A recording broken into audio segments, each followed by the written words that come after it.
Hello student, Saraswati group of education के इस YouTube channel पर आप सभी का स्वागत है। हम सारणिक के गुणधर्म पढ़ रहे थे। उसके बाद में है प्रारंभिक संक्रिय। प्रारंभिक संक्रिय जब सवालों को हल करेंगे तो पंक्तियों में स्तंभों में कुछ परिवर्तन करेंगे। ठीक है, वो परिवर्तन किस प्रकार से कैसे क्या होगा, उनको किस संकेत से व्यक्त करेंगे।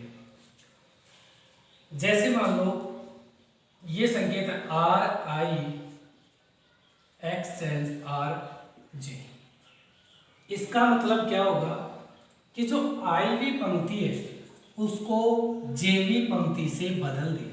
मतलब IV पंक्ति की जगह तो JV पंक्ति, और जो JV पंक्ति है उसकी जगह क्या लिखेंगे। इसी प्रकार यदि आप संक्रिया लगा रहे हैं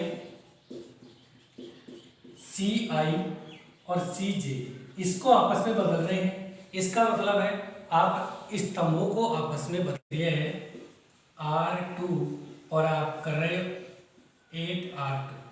तो इसका मतलब क्या होगा, जो दूसरी पंक्ति है ना, उस दूसरी पंक्ति के प्रत्येक अवयव को 8 से गुणा करो, तब डेल बराबर हमारा क्या आएगा। पहली पंक्ति तो ये रहेगी 1 2 3, दूसरी पंक्ति के प्रत्येक अवयव को किससे गुणा कर रहे हैं 8 से, तो क्या होगा ये 16 8 8 चौ 32, और तीसरी पंक्ति ये ऐसे कैसे रहेगी। बात समझ में आ गई ना। इसी प्रकार यदि किसी स्तंभ को, जैसे मान लो C1 को बदल रहे हैं 3C1 से, तो इसका मतलब क्या होगा, पहला जो स्तंभ है उसके प्रत्येक अवयव को किससे गुणा करो 3 से, तो डेल क्या आएगा। पहला स्तंभ यही तो है C1, इसको किससे गुणा करें 3 से, तो क्या बनेगा ये 3 6 6 2 1 4 3 4 3, ये प्राप्त हो जाएगा। आ गई बात समझ में। और आगे है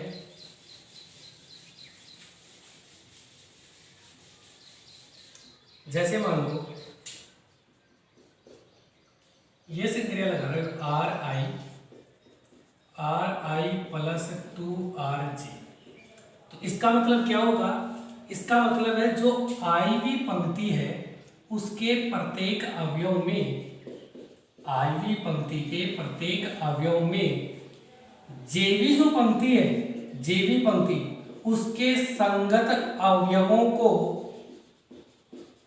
2 से गुणा करके और आप उसको IV पंक्ति के प्रत्येक अवयव में जोड़ेंगे। जैसे मान लो डेल बराबर दी हुई है, एक सारणिक है, ये एक सारणिक है,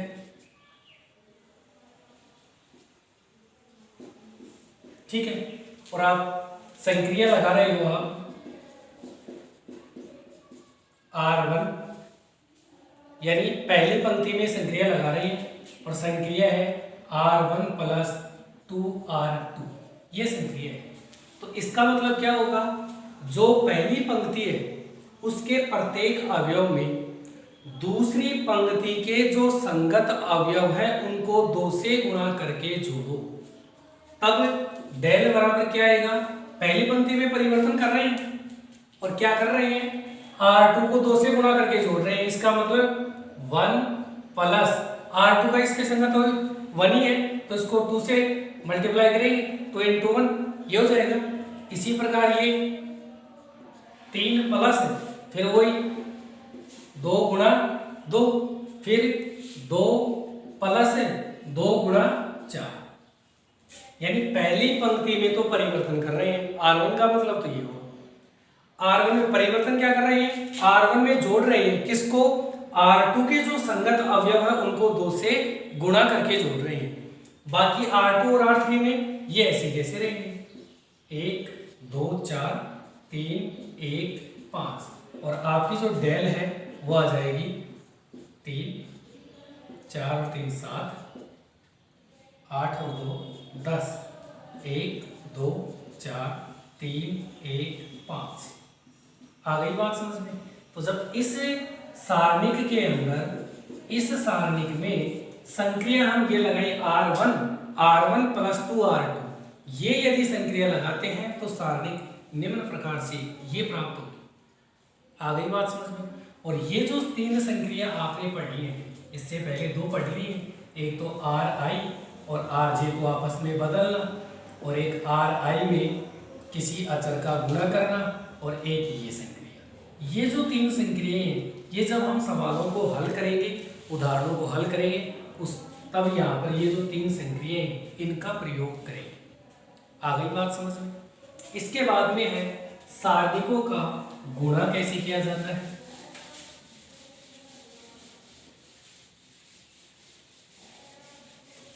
सारणिकों का गुणनफल,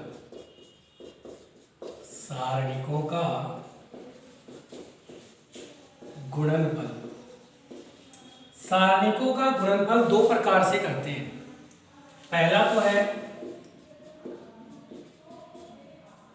पंक्तियों का पंक्तियों से गुणा, पंक्तियों से गुणा, और दूसरा है पंक्तियों का स्तंभों से गुणा, स्तंभों से गुणा।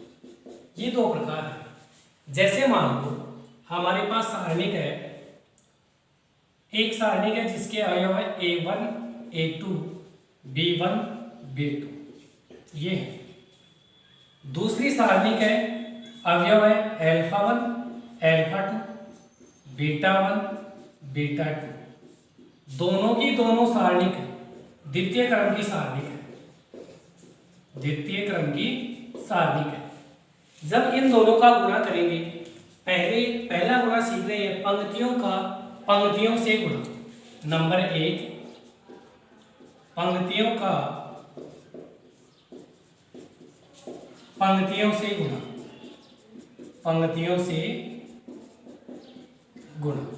तो यहां पर पहली सारणी के अवयव है A1 A2 B1 B2, और जो दूसरी सारणी है उसके अवयव है α1 α2 β1 β2, ये है। जब पंक्तियों का पंक्तियों से गुणा करेंगे तो देखो पहली पंक्ति, इसमें कितनी पंक्ति है? दो पंक्ति है, दोनों पंक्तियों से गुणा होगी। पहली पंक्ति का पहली पंक्ति से गुणा कर रहे हैं, A1 α1 प्लस A2 α2, पहली पंक्ति से गुणा हो गई। अब पहली पंक्ति दूसरी पंक्ति से गुणा होगी तो क्या आएगा? A1 β1 प्लस A2 β2, ठीक है। ये जो पहली पंक्ति थी दोनों पंक्तियों से गुणा हो गई। इसी प्रकार दूसरी पंक्ति को पहले तो पहली पंक्ति से गुणा करेंगे, फिर दूसरी पंक्ति से गुणा करेंगे, तो ये क्या आएगा? B1 α1 प्लस B2 α2, ठीक है। अब इस पंक्ति का किससे गुणा करेंगे? दूसरी पंक्ति से, तो क्या आएगा? B1 β1 plus B2 β2।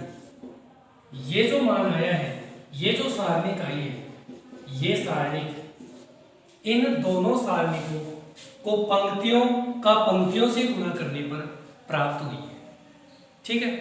यदि पंक्तियों का स्तंभों से गुणा करें तो ये जैसे आपने मैट्रिक्स में सीखा है वो यही पंक्तियों का स्तंभों से गुणा, स्तंभों से गुणा। ये जैसे दो सारणिक है, अवयव है A1 A2 B1 B2, दूसरे α1 α2 β1 β2। जब इन दोनों का गुणा करेंगे किससे? पंक्तियों का स्तंभ से, तो पहली पंक्ति पहले स्तंभ से गुणा होगी, तब क्या आएगा? A1 α1 plus A2 β1। पहली जो पंक्ति है पहले स्तंभ से गुणा हो गई। अब ये पहली पंक्ति किससे गुणा होगी? दूसरे स्तंभ से। मैट्रिक्स में ऐसे ही तो गुणा करते थे, तो ये आ जाएगा A1 α2 प्लस A2 β2। तो ये जो पहली पंक्ति है ये दोनों स्तंभों से गुणा हो गई। अब दूसरी पंक्ति का गुणा करेंगे वही दोनों स्तंभों से, तो इसका गुणा करेंगे B1 alpha 1 plus B2 beta 1। दूसरी पंक्ति का पहले स्तंभ से B1 alpha 1 plus B2 beta 1। ठीक है, अब दूसरी पंक्ति का किससे गुणा करेंगे? दूसरे स्तंभ से। तो ये क्या आएगा? B1 alpha 2 plus B2 beta 2। ये इसका गुणा हो जाएगा। बात समझ में आ गई? इसके बाद में है, यदि मान लो अलग अलग क्रम की सारणी को हो,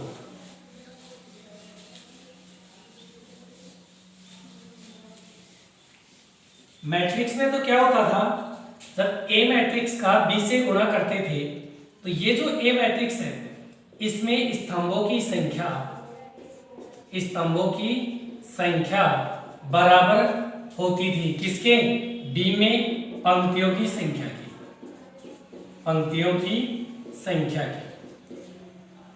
लेकिन यदि सारणिक का क्रम अलग हो, जैसे मान लो एक सारणिक है, ए एक सारणिक है 1 2 3 4, ये एक सारणिक है, और बी एक सारणिक है, अवयव है 1 2 3 3 2 1 4 1 3, ये आपकी बी दूसरी सारणिक है। तो क्या करेंगे इसके लिए? ए जो सारणिक है इसको इस प्रकार लिखेंगे 1 0 0 0 0 1 2 3 4। ये जो सारणिक है, ये सारणिक ये बन रही है आपकी। आ गई बात समझ में? क्यों? क्योंकि यदि जैसे मान लो आप इस सारणिक का मान निकालो चाहिए, तो क्या आएगा भाई? सारणिक ए क्या है? 1 3 2 4, ये ना। तो मान कैसे निकालोगे? 1 × 4, या अग्र जो विकर्ण है उनका आपस में गुणा करो, माइनस पश्चिम विकर्ण। डायरेक्ट मान यदि निकालें तो ये क्या हो जाएगा? 4 × 4, और ये क्या हो जाएगा? 3 दूनी 6, कितना आ जाएगा? -2। इसी प्रकार जब इस सारणिक का मान निकालें तो क्या आएगा? 1, और उपसारणी क्या बचेगा? 1 3 2 4, ये बचेगा। पहली पंक्ति के अनुदिश मान निकाल रहे हैं तो ये आ जाएगा -0। अब चाहे कुछ भी आए यहाँ पर सारे 0 से गुणा होगी 0 हो जाएगी, प्लस तीसरा अवयव भी 0 है तो ये भी 0 हो जाएगा, ये पूरा 0 हो जाएगा। तो क्या बचेगा? यही तो बचेगा। इसका मतलब इस सारणी को हम ये सारणी लिख सकते हैं। अब ये जो सारणिक ए है इसका क्रम वही 3 × 3 हो गया, और बी जो सारणिक है उसका क्रम भी 3 × 3 हो गया। अब दोनों का गुणा कर सकते हैं, a × b। तो a तो क्या है? 1 0 0 0 1 2 0 3 4, ये हो गया a। और b सारणिक है 1 2 3 3 2 1 4 1 3, ये आपकी सारणिक b है। अब इसका गुणा हम पंक्तियों का पंक्तियों से भी कर सकते हैं और पंक्तियों का स्तंभ से भी कर सकते हैं। बात समझ में आ गई? कर सकते हो ना इसका गुणा।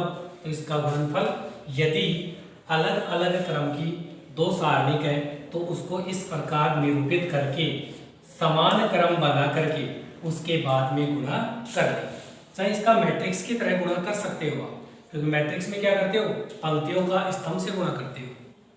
ठीक है, उसके बाद इसका मान क्या आएगा? इन दोनों का गुणा करेंगे तो एक नई मैट्रिक्स आएगी, एक नई सारणिक आएगी, उस सारणी का मान निकाल देंगे तो इन दोनों के गुणनफल का मान हो जाएगा। आ गई बात समझ में?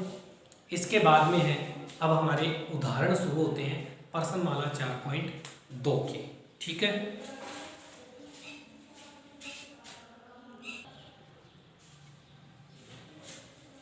उदाहरण नंबर 1 है, एक सारणी दी हुई है और ये कह रहा है इस सारणी का मान बिना विस्तार के ज्ञात कीजिए। तो एक तरीका तो ये था कि ये जो सारणिक है हल कर रहे हैं, अवयव है 49 1 6 39 7 4 10 2 1। एक मान तो ये कि किसी एक पंक्ति अथवा स्तंभ के अनुदिश इसका प्रसार करके और इसका मान ज्ञात करें। ठीक है, लेकिन प्रश्न में एक आएगी बिना विस्तार के ज्ञात कीजिए। तो इसमें कोई संक्रिया देखो, यहां पर देखो, यदि इस C1 में इस C3 को R से गुणा करके घटा दें तो क्या प्राप्त होगा भाई, ये जैसे डेल बराबर है तो ये संक्रिया C1 में परिवर्तन कर रहे हैं, C1 माइनस 8C3 मतलब C3 के प्रत्येक अवयव को 8 से गुणा करके उसके जो संगत अवयव C1 में उनमें घटाएंगे तो क्या आएगा भाई, डेल बराबर 49 माइनस 8 से गुणा करके 8 छः 48, यही आएगा ना, बात समझ में आ गई ना। 39 माइनस C1 में बदल रहे हैं, पहले स्तंभ में बदल रहे हैं, 8 किसको गुणा कर रहे हैं, तीसरे स्तंभ के संगत अवयव, तो 8 से गुणा करेंगे 8 चौक 32 और ये 10 माइनस 8 का 1 से गुणा 8 बदल दिया। बाकी दोनों स्तंभ ऐसे कैसे 1 7 2 6 4 1, ठीक है। फिर इसका मान ये यहाँ पर कितना बचेगा 1, यहाँ पर कितने बचे 7, यहाँ पर कितने बचे 2 और दूसरा स्तंभ क्या है 1 7 2 6 4 1। और हमने गुणधर्म पढ़े हैं कि किसी सारणिक में 2 पंक्ति अथवा 2 स्तंभ के प्रत्येक संगत अवयव यदि समान है तो उस सारणिक का मान 0 प्राप्त होगा। तो यहाँ पर देखो C1 और C2 जो है उनके संगत अवयव समान है, संगत अवयव क्या है समान है, इसलिए इस सारणिक का मान कितना आएगा 0 आएगा। बात समझ में आ गई, कर सकते हो ना। तो ये जो संक्रिया है ये किस प्रकार कैसे लग रही है ये आपको ध्यान रखना है, ठीक है। संक्रिया कुछ इस प्रकार लगेगी, या तो कोई पंक्ति या फिर कोई स्तंभ समान होंगे उससे, या फिर यदि ये बिना विस्तार के, ये संबंध नहीं है मतलब विस्तार कर सके, ऐसा यदि कोई क्वेश्चन होगा तो उसमें किसी भी पंक्ति या किसी स्तंभ के अधिकतम अवयवों को 0 बनाने की कोशिश करेंगे, ठीक है। तो पहले तो क्या करेंगे, किसी पंक्ति में या स्तंभ में समान अवयव बन जाए, फिर उस कॉमन को बाहर निकाल देंगे, उसके बाद में 0 बनाने की कोशिश करेंगे, क्योंकि जिस पंक्ति या स्तंभ में अधिकतम अवयव 0 बनते हैं उसके अनुदिश प्रसार करने से सारणिक का मान आसानी से ज्ञात किया जा सकता है। बात समझ में आ गई ना। तो ये जो सारणिक के ऊपर संक्रिया लग रही है, ये संक्रिया किस प्रकार, ये प्रत्येक प्रश्न में ये जो संक्रिया लगेगी इसी से प्रत्येक प्रश्नों को हम हल करेंगे। अगला उदाहरण है उदाहरण नंबर 2। जैसे अगला उदाहरण है उदाहरण नंबर 2, एक सारणिक, ये सारणिक दिया हुआ है और ये कह रहा है इसका मान बिना विस्तार के ज्ञात कीजिए। तो सबसे पहले क्या देखेंगे, सबसे पहले इस सारणिक में एक ऐसी संक्रिया लगाएंगे या तो इसके प्रत्येक अवयव किसी भी स्तंभ के हो या फिर किसी भी पंक्ति के हो, समान बन जाए। तो यहां पर देखो यदि इसको और इसको जोड़ दे तो a प्लस बी प्लस सी बनेगा, b प्लस सी प्लस ए वही बन गया a प्लस बी प्लस सी, और इन दोनों को जोड़ेंगे तो भी a प्लस बी प्लस सी। इसका कोई सूत्र नहीं है, ये ध्यान रखना पड़ेगा ये। तो यहां पर C2 में बदल लो चाहे C3 में बदल लो, क्या C2 और C3 इनको जोड़ने पर संक्रिया ये हो गई आपकी संक्रिया से, तो क्या आएगा डेल बराबर आ जाएगा 1 1 1, और इसमें जोड़ेंगे तो ये बन जाएगा a प्लस बी प्लस सी, ये दूसरा a प्लस बी प्लस सी और ये a प्लस बी प्लस सी। बात समझ में आ गई ना, ये बन गया। और ये ऐसे कैसे रह जाएगा तीसरा स्तंभ b प्लस सी प्लस ए प्लस बी, ठीक है। अब यहाँ पर देखो जो दूसरा स्तंभ है उसके प्रत्येक अवयव समान ही तो है a प्लस बी प्लस सी, तो उसको कॉमन निकाल सकते हैं, बाहर निकाल सकते हैं। तो क्या बनेगा, ये पहला स्तंभ और ये a प्लस बी प्लस सी बाहर निकाल दिया, कॉमन आ गया। तो दूसरे स्तंभ की जगह क्या बचेगा 1 1 1, और तीसरा स्तंभ क्या है b प्लस सी प्लस ए और a प्लस बी। और अब यहाँ पर C1 और C2 जो है उनके संगत अवयव क्या है, समान है, संगत अवयव समान है, तो इस सारणी का मान क्या हो जाएगा, 0 हो जाएगा। तो डेल बराबर ABC जब 0 से गुणा होगा तो इसका मान भी कितना आ जाएगा, 0 आ जाएगा। आ गई बात समझ में, कर सकते हो ना। तो ये जो संक्रिया है प्रत्येक प्रश्न में लगेगी और ये संक्रिया इंपोर्टेंट है, यदि इसको समझ जाओगे तो प्रत्येक क्वेश्चन को हल कर लोगे। बात समझ में आ गई ना। तो ये संक्रिया किस प्रकार लगाते हैं कि ताकि किसी पंक्ति में या किसी स्तंभ में प्रत्येक अवयव समान बने, ताकि उसको कॉमन लेने से यहाँ पर ये दो स्तंभ क्या हो गए, बराबर हो गए। ठीक है, यदि स्तंभ बराबर नहीं होंगे तो फिर क्या करेंगे, कॉमन लेंगे, तो 1 1 बन जाएगा, तो इसमें से इसको घटा देंगे 0 हो जाएगा, इसमें से इसको घटाएंगे तो 0 बन जाएगा, तो दो अवयव 0 बन जाएंगे। फिर उस जिस पंक्ति में या स्तंभ में ये अवयव 0 हुए हैं उसके अनुदिश उस सारणी का प्रसार करके मान ज्ञात कर लेंगे। आ गई बात समझ में। उदाहरण नंबर 3 है,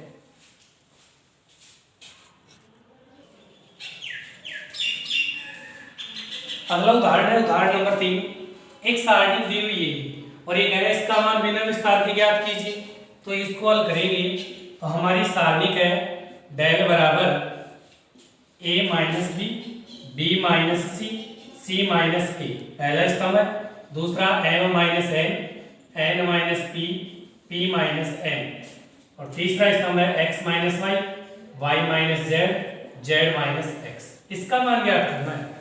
तो इसमें देखो a b b c c a ये है, यदि इनको जोड़ दें हम तो देखो minus B plus B cancel हो जाएगा, minus C plus C cancel हो जाएगा, a माइनस a कैंसिल हो जाएगा, 0 बन जाएगा ना।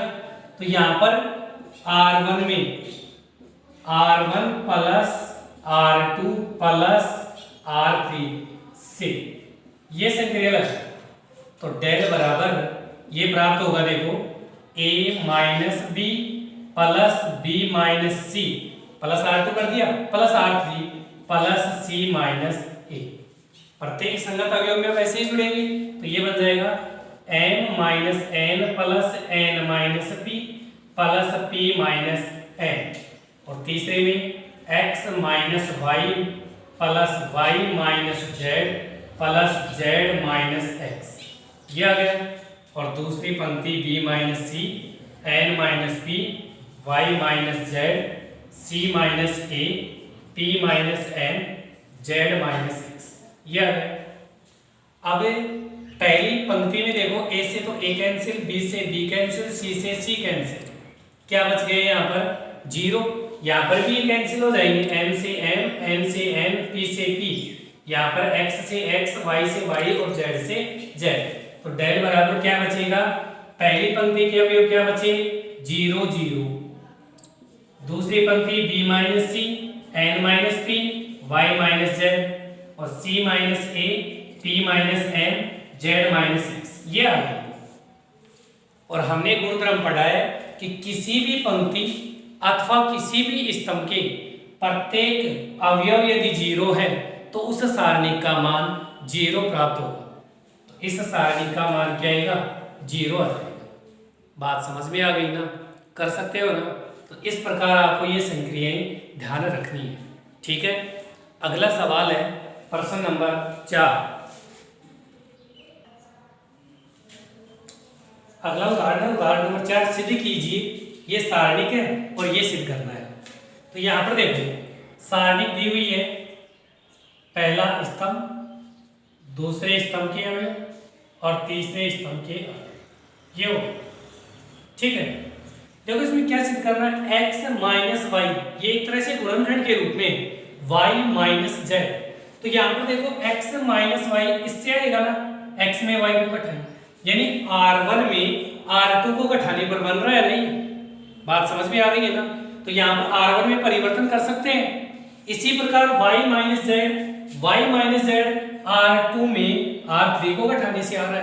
तो दोनों संक्रिया एक साथ भी लगा सकते हो, अलग अलग भी लगा सकते हो। R1 माइनस R2 तथा R2 में क्या कर रहे हो, R2 माइनस R3 से।